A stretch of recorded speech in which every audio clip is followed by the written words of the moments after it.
Hey there, I'm Pete Townsend, and this is Money Never Sleeps. We look inside the minds of entrepreneurs and at the crossover of startups, enterprise, finance, technology, and life as we know it. On the show this week, we've got... I'm Owen O'Driscoll. I'm the CEO and founder of PlanDail.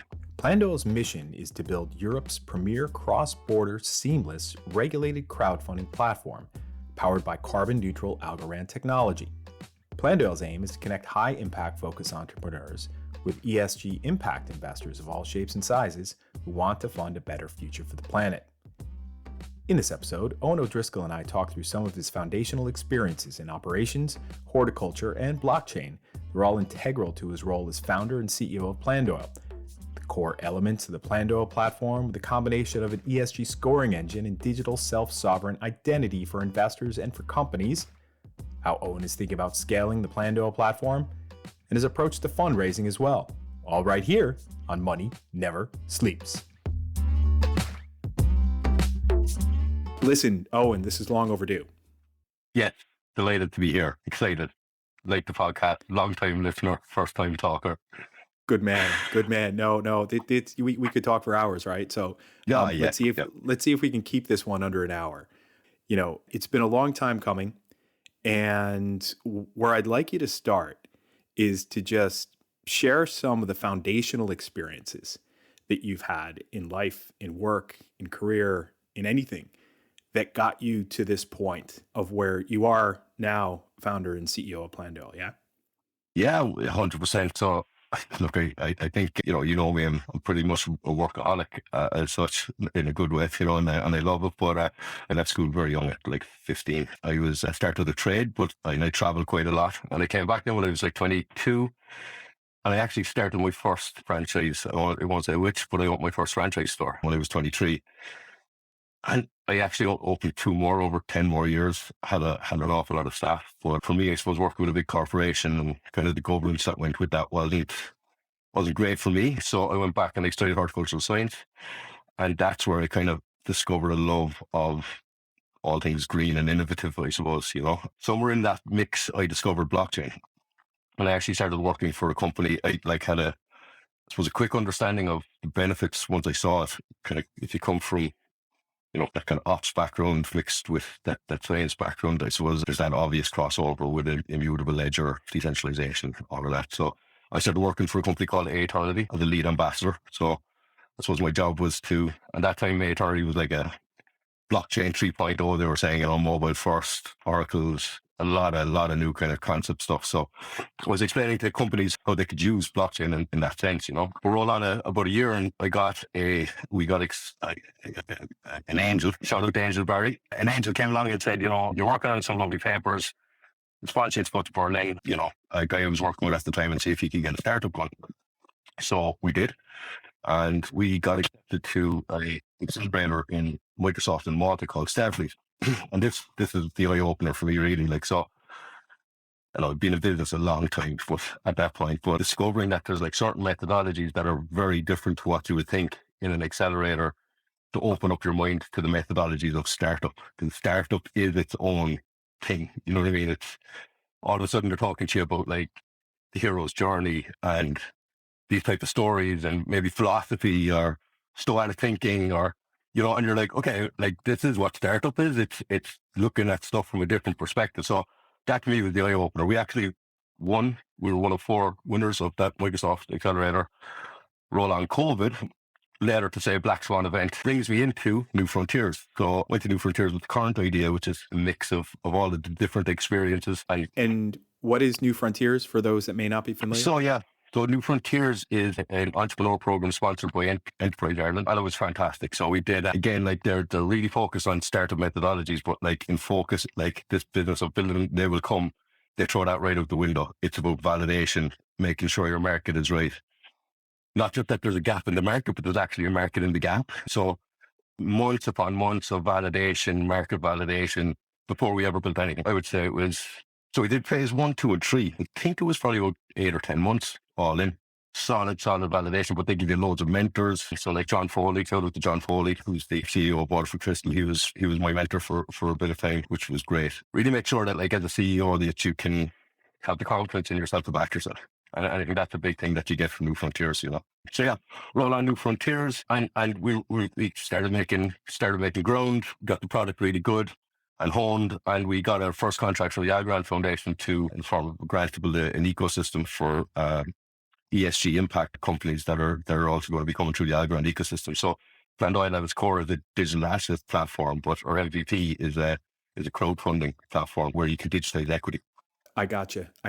And just to pull on one of those threads there, looking at the early experiences of being a franchise owner, multiple franchise owner, and then going into horticulture, right? Yeah. And then from having that, like you said, that mix of that operational as well as scientific background, what was the trigger for horticulture? It's a really curious choice. Yeah. So there is a story to that, I suppose. So look, I've always been quite into innovation and stuff like that. And they're actually the trigger there for the whole impact bit as well. So years ago, there was a sugar industry in Cork City, and it was a big tillage crop in Cork was sugar beet. And the sugar factory closed down around 2000. In my mind now, so long ago, right? I was at like 12 or 11, 12, something like that. So there was a bit of a lack there, and I come across a crop that could replace this. I'm always looking into stuff, right? So I came across a crop that could replace this whole industry. And not only that, I suppose when you look at the benefits of the crop, it was low pesticide, low fungicide. There was a lot of benefit, right? Aeration in the soil and all this sort of stuff. So I wrote a business plan about putting a production facility in the middle of this tillage area, and I presented it to the Minister for Agriculture then. Wow. And he actually gave me a recommendation to go do the science thing. Wow. And so it was a bit of a stretch for me, it was like, whoa, Well, no, I mean, like you said, you went down a bit of a rabbit hole and you figured out if the plant closed, how can we actually replace that production? Yeah. That is fascinating. And then the combination of horticulture as well as operational, taking you in the direction of blockchain and distributed ledgers, right? Pull on that thread a little bit. Yeah, and look, again, it comes into where a little bit of it is in PlanDail. It's where I fell in love with kind of regulated stuff, right? So I come from a franchise that has a very, very, very detailed ops manual, right? And what it means is that, you can basically learn anything that's necessary within that. So that's a very simple thing. But when I was doing this thing in college, we started getting into more kind of like pharmaceutical products. So 60% of all pharmaceutical products are produced as a plant derivative. And what that means is that you've got this huge logistical track and trace and all sorts of things going on within this industry, right? So you've got multiple players, multiple border points, and actually you can have something that could start off as a plant and after a couple of processes could be a controlled substance. And there's the whole evolution of this, right? So if you can imagine all the track and trace and traceability and visibility that would make life easier on this. So when you kind of think about, okay, trusted system or, transparent system using oracles, border inspection point, it starts to fit together. And I actually wrote a paper about utilizing blockchain in a kind of a proof of stake system where that you would have the ledgers that people would be running anyway would be nodes. And this way you could actually decentralize the whole thing and make it a bit more trustless. And then the operators are actually getting rewarded for running those nodes even as a byproduct, right? So I had kind of thought of doing that on Eternity, and that's how I kind of got more and more involved with Eternity. The other bit of that is, GMP, good manufacturing practices and border inspection points and these kind of things to produce products, right, in kind of regulated spaces. So we wrote a very deep recommendation paper on this while I was in this kind of space, right? And what it is a bunch of licenses and a bunch of procedures that people need to prepare for. Anybody can do it though. It's about the hard work and doing it in the right order. And it kind of opened up my eyes to the regulated space as well. Okay. All right. I've gotcha. And so this combination of the operational background alongside horticulture, anybody on this planet can look at this planet and see how messed up it is from an environmental perspective, right? And that we got a lot of work to do to extend the lifespan of the human race on this planet beyond the track that we're on right now. Absolutely. Yeah.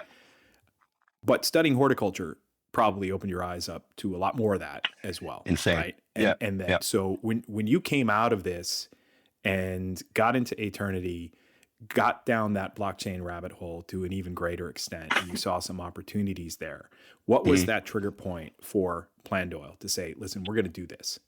Yeah, look, it's a combination, I suppose. So, like, I really believe in decentralization, and I would, as much as possible, like to be able to create trustless systems. Now, I know we go on minimum trust, but I think it was the combination of. I've also been like a retail investor, I suppose, for quite a long time. Like, as I've been self-employed for so long, so I've seen lots of different good and bad things, and a lot of bad things due to kind of, I suppose, loose kind of people in the blockchain world have this possibility of having really clean recordable technology and hasn't been utilized, and investors have felt the brunt of that, right? In PlanDail, we very much are about identity as well, digital identity. So we have a unique layer called a self-sovereign identity layer, which allows users to opt in their data, and it's done on a zero knowledge proof basis. We won't get into that. So when we started looking at these, I suppose, different pieces that in PlanDail, and then we've got this mission for impact, and we said, okay, look, the stakeholders of these massive companies that are kind of having a bad effect, if this was flipped on the head,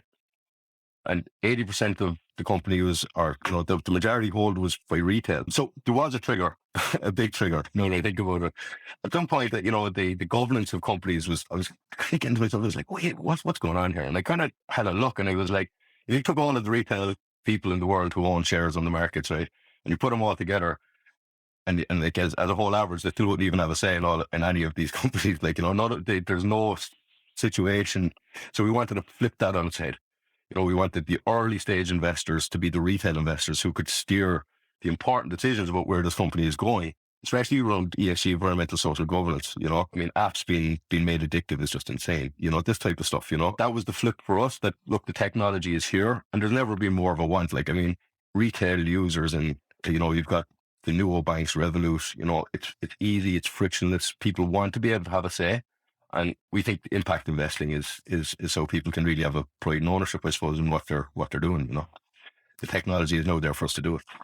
Yeah, it is. It is. Okay, I get that. And that, being able to take your background, you've evolved over the years. You've had a lot of experiences getting PlanDail off the ground.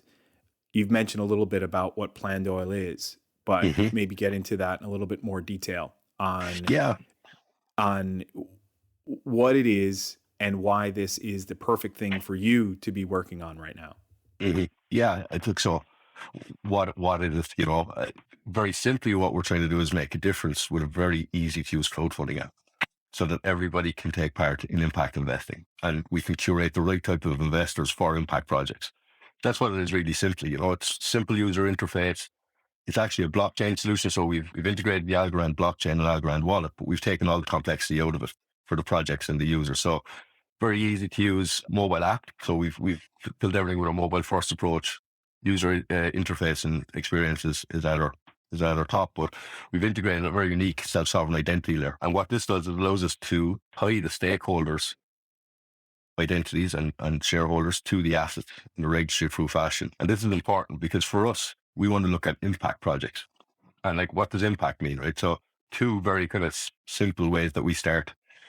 They have to be able to be sustainable and need to be able to sustain themselves going forward, or they're not really impactful. Like, if a company goes and invests 2 million euros on a load of stuff, whatever it is, and that goes into the wind, that's 2 million euros worth of something is being burned somewhere, like, or there's a lot of waste. It's just waste. So they have to be sustainable, and they have to be able to record a verified impact metric.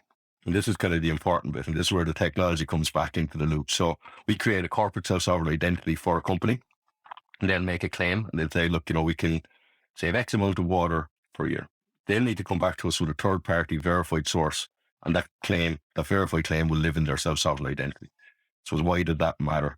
We're living in a world where people are getting loads of benefit and kudos for making promises they're never going to even try to keep. And that's what we're trying to get rid of. We're trying to scrub out this greenwashing. We only deal with verified credentials. And fair enough, like, one thing with ESG and impact is that people keep kind of looking backwards at different companies and saying, how can we change this and how can we change that? I mean, we believe there's a new generation of circular thinking people that are coming into the industry. And it's something I witnessed, like, with the different projects.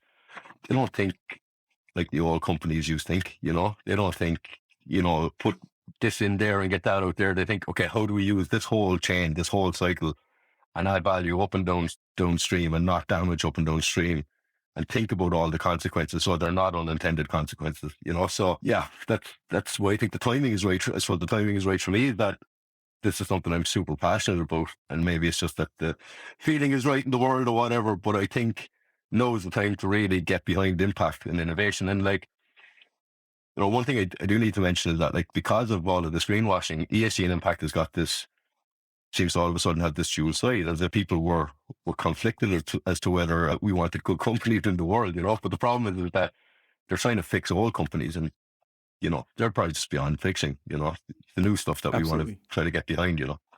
Yeah, really interesting. So I talked to Faye Walsh-Drouillard about this from Wake Up Capital a couple of years ago. We had her on the show, and her real drive was to influence companies at the earliest stages through the investments they were making as a fund to adopt ESG measurement practices that were sound, that were meaningful, so that, like you're saying, at the earliest stages that you make this part of your business. Really interesting part of what you guys are doing, Owen, with PlanDail, is saying that we're actually going to bake that into the company's identity framework on the PlanDail platform. And lots of companies in this space, Owen, will talk about self-sovereign ID and the investor, but for PlanDail, it's not only the investor side that has a digital identity, it is also the company in which they're investing. Yeah, you get that's important. You start to get some really interesting crossover points there between impact investors and what they're interested in, and then the companies that are crowdfunding on your platform and what they are measuring, and the commitments they're making by measuring that, but also making it part of their own identity as a company. Yes. That's a big shift. Yeah, and look, I think there's, for me anyway, where that comes to is a bit of provenance. So maybe it's an Irish thing, right? So, or maybe it's a new thing, but we don't seem to be thinking generationally, as a society anymore. I know certain countries are, but it's kind of like, we get through the next year or two, and everybody will forget about our history or whatever the dirty stuff we were doing a couple of years ago. So, what we're trying to create in PlanDail is a system where people are, bring it into the light, and tie that history to yourself. And should you not behave yourself, then, you won't be able to sell on these assets, and that's probably a good thing. And I suppose what we're trying to create is I want to be able to come back to the platform in a couple of years and know the provenance of the companies that were there, everything that they did. And look, it's not saying that if a company misses a beat or can't produce one credential over a long period of time, that there's something wrong, but at least we know they're doing what they're saying they're going to do, and they mightn't make everything all the time, but as long as they have a plan to make it better, we're starting to get in the right direction. But the point is that it's about facts and not about promises.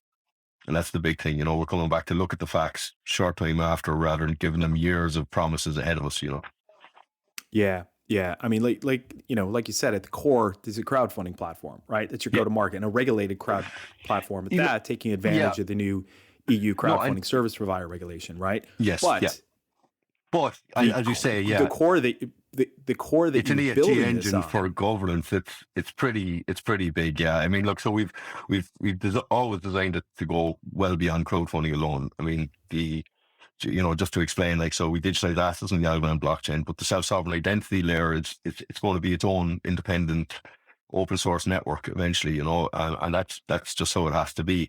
And then we use, again, if you think we've got a centralized engine, but you can actually plug different blockchains into it from the way we've architected it. But importantly, we use IPFS, Interplanetary Filing System, for managing and storing impact data. So you can also plug different types of database systems into PlanDail. And this is, as you say, it starts looking more like an enterprise solution because of the level of governance that's there when you tie in the impact data metrics together with the identity of the stakeholders and tie it onto the assets. That little triangle there becomes a very powerful little engine there. We do plan on, in our next phase, in looking at specific institutional clients that we can work with for their ESG needs. And would the crypto bros look at your platform and say you're centralized or decentralized? Centralized.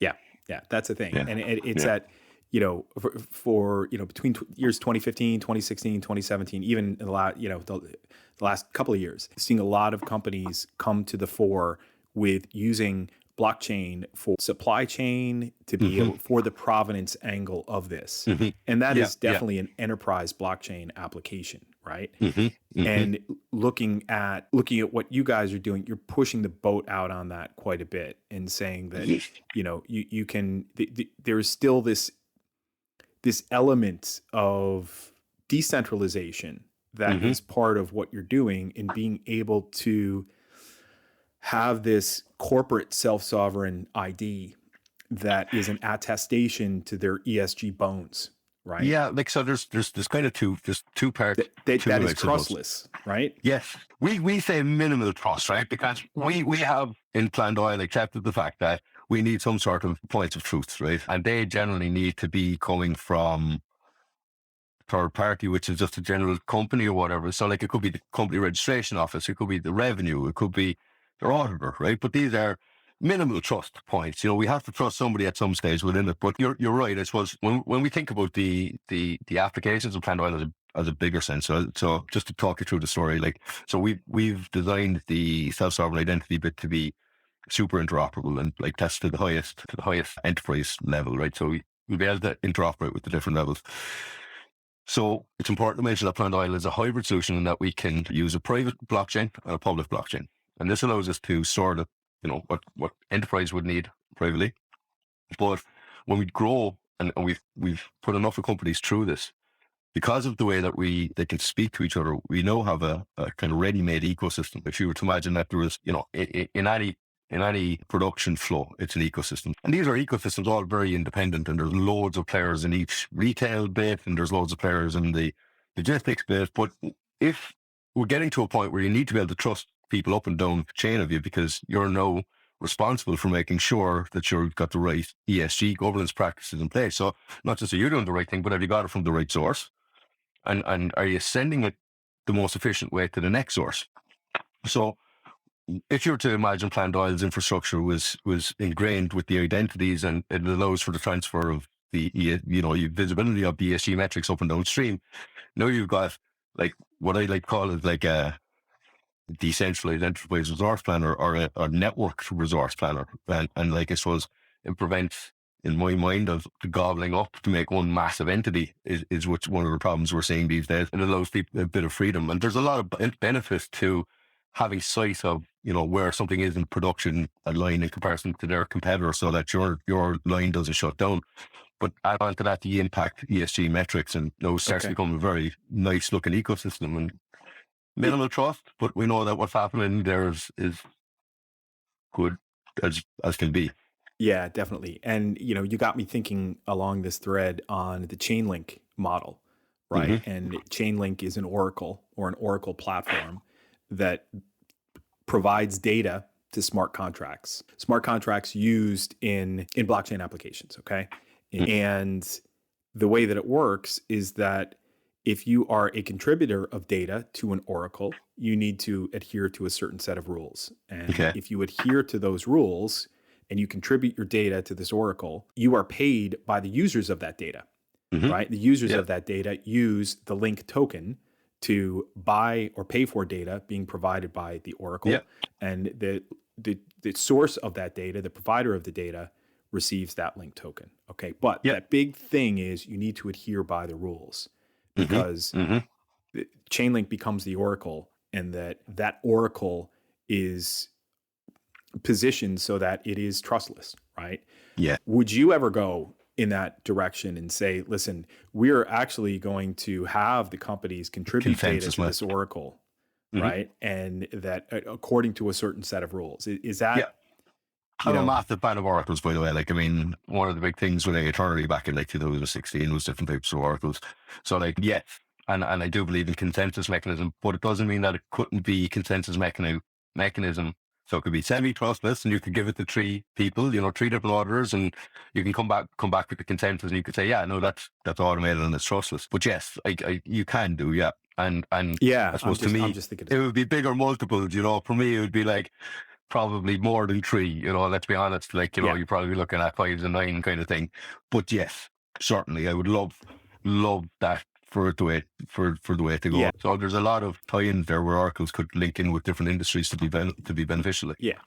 Yeah. I mean, the point of bringing that up is to talk about scale, right? And to Yes. say, at a certain point, and this is that, thinking of that scenario in the future where companies attestations of their data being put through an audit and that then being made available for others to rely upon, and Mm-hmm. that where investment decisions are made that says automatically I will invest in this if they hit their score Mm-hmm. on this ESG measure, right? Yeah. You build that into Yeah. smart contract data. Big And time. Yeah. just thinking through where this could all go, in that you need to be able to have this be highly automated. And in this scenario, in this future, this is where data sources like Bloomberg, Reuters, any security market data, that those start getting fed through Yes. Oracle, and some are already. There are a number Mm-hmm. of financial market data points that are going through Oracles because there are smart contract dependencies on those right now. Yes. On Yeah. that Yeah. point, Owen, how big can all of this get, and what does it look like when you've got this, critical mass of impact-focused investors as well Mm-hmm. as impact-driven entrepreneurs, Yes. part of the PlanDail ecosystem? Yeah. So scalability is probably one of our big things in PlanDail. It's the way it makes us very different to other people actually even for a crowdfunding MVP in the crowdfunding industry, because the way that we've designed it is that it prevents the duplication of a lot of processes, especially post KYC processes. So when you start thinking about scale in any sort of kind of financial service technology or whatever, if the most of it hasn't been automated, then you're going to run into manpower problems every time you try to scale the company. So scaling currently in the industry means that you need a load of people to handle the KYC. And if you wanted to do multiple rounds and things like that with the same person, it's all duplication and tripling of documents, right? So PlanDail removes all of that. So we've digitized the whole kind of KYC and post KYC process, but because of the level of our self-sovereign identity, this allows us to be much more scalable. And of course, we're a digital asset engine in the middle, which allows us to move into different types of assets, not just equity. We've actually built it to support all types of funds, fund managers, and financial service, and different types. So scaling is on our horizon. Yeah, we've built everything to be massively scalable. Good. And I know that you originally had built on top of Hyperledger. Yeah, so, no. So there was we were looking at private. So our CTO is very deep in Hyperledger, and he does our talks. He loves it, and we'd always kind of looked at the enterprise level. So there was no point in us like running off building a digital asset engine that couldn't scale into institutions, and institutions don't always like to use public blockchains.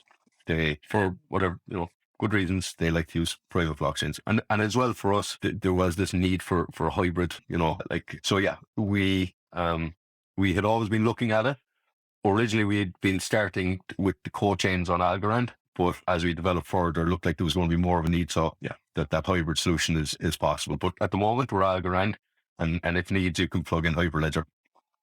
Yeah, I think it was something interesting you said to me offline about how, the PlanDail platform has almost now, not that it's become detached from any single one blockchain, but more or less it has, is that you can slide in and Yes. integrate a number of different blockchain protocols depending upon the Yeah. opportunities and where this is all going. Yeah. And it's the same with the database system. So I mean, since a couple of weeks ago, although we are just in this instance in Algorand, the mechanism is there now that should we need to run another instance of another blockchain, then that's there. And it's the same with the database system that we're aware that we could go to an enterprise client and then we'd say, look, we're already using this decentralized database over here. We love the other bit, but we need to bring this with us. And so yeah, that interoperability piece is really we're trying to make high-end tools as well at the same time. So that interoperability piece is very important. And just to make it real for folks as well, what are some of the examples of the types of projects that you would fund on the PlanDail platform? Yeah, so we've been speaking with some really cool ones. So we've got a biophilic design company in Berlin. There was a company that was looking to do hydrogen capturing from solar panels.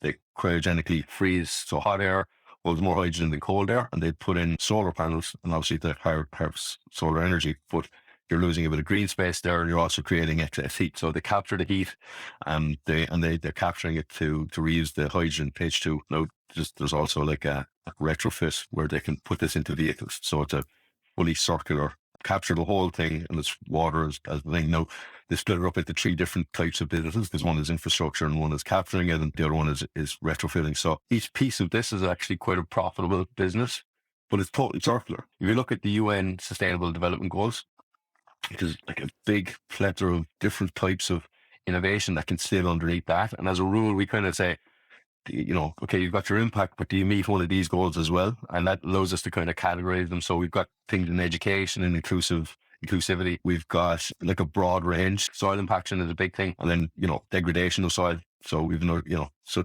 there's a big variety there. It's actually one of the most exciting pieces that keeps me going. Like every time we go or meet a company, it's never the same.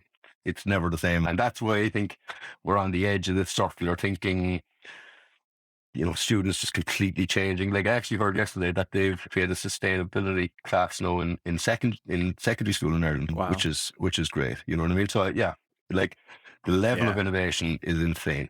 It is insane. And there's other types of things that, are just big in the market, and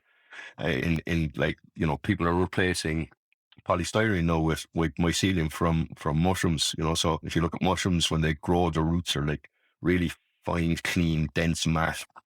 And you can just grow that into a mold, right? And it just replaces polystyrene. And you've got a crop, and this is totally circular. So like you've got food crop at the top, it's obviously doing its bit. And then at the bottom, the weight is actually a polystyrene cup, which now takes that plastic out of the packaging. So yeah, there's a really, really, really exciting list of stuff to go on.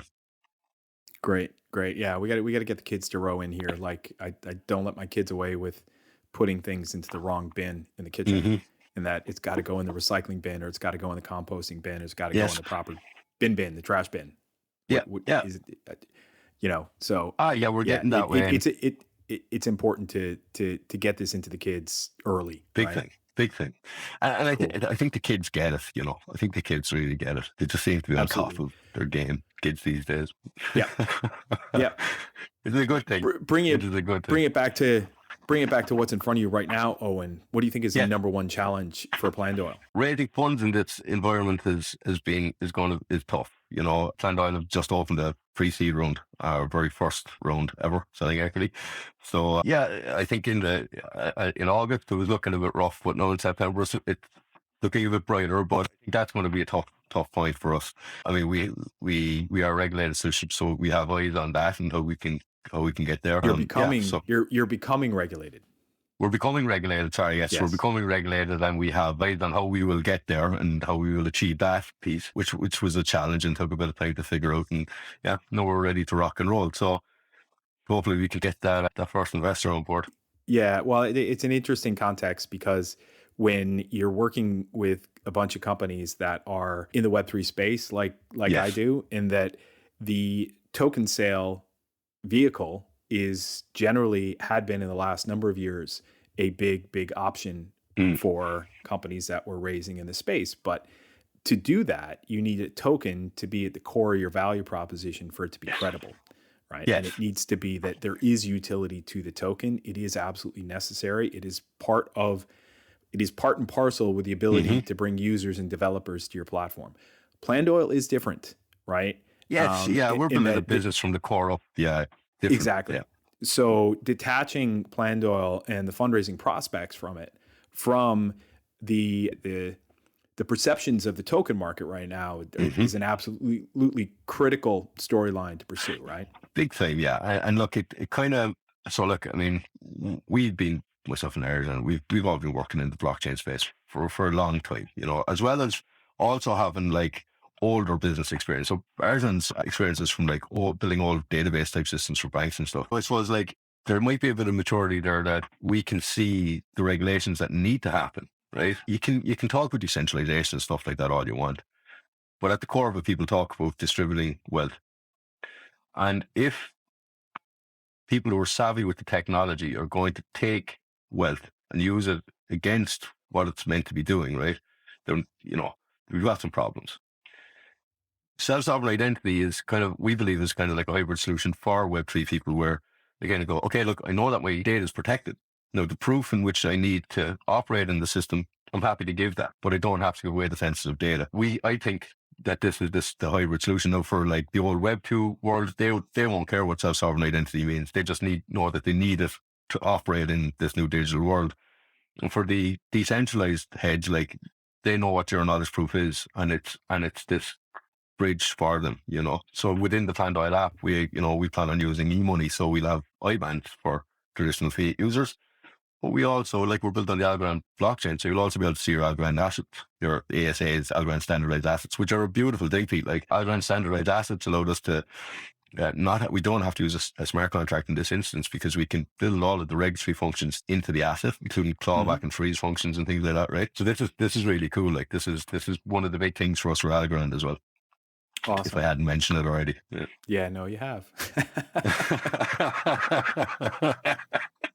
Shout out to the Algo fam. I know, yeah. Shout out to Algo, absolutely. And of course, a big shout out to all the guys, Pierce and Roop and Joe and Arjan that helped make it all possible, I suppose, and are tipping away and working away all the time. Absolutely. Listen, I'm the last question I have for you today is going to be the question that we ask everybody that comes onto this podcast, and that is, what is one thing that people wouldn't expect to know about Owen O'Driscoll? I was thinking about this, Pete, and there's probably a few of them, but I was very small. I got a bike. I think I was only about 4, and I think it was Christmas, and they thought I was out in the park playing on the bike, and they found out that I was out in the shed taking it apart. Well, that saddle was never right on that bike afterwards. I don't remember how much of the bike I got taken apart, but I do distinctly remember that saddle falling off a few times. That was just a sign of your natural curiosity as to how things work. Is that? ADHD, I'd say, more likely, but well, similar garage story, or out in the shed garage, as we called it when I was a kid, is that I might have been 2, and my mom was looking for me, couldn't find me. I had taken the big jar of marshmallow fluff, and I brought it out to the garage, and I sat on the step that connected the breezeway to the garage. And I put the jar of marshmallow fluff on the ground, and she came and found me, and I was buried up to my elbows in marshmallow fluff, just taking it all in. That was a pretty sight, man. Oh God! Yeah, imagine the aftermath. It's one of my earliest. It's one of my earliest memories, because I remember the vision. I don't think my mom ever took a picture of it or anything, but it's in there. So it's back there, yeah. Marshmallow fluff is made with some pretty environmentally unfriendly stuff. So, let's see if we can get marshmallow fluff ESG scoring. Yeah, there you go. Yeah, God, I know about it. Yeah, probably end up being banned. I know. Well, listen, Owen, it was awesome to dig into this with you. So thank you so much for coming on to the show. Absolute pleasure, Pete, and thanks a million for having me on. I actually really enjoyed it as well. So thanks a million. Yeah, my pleasure.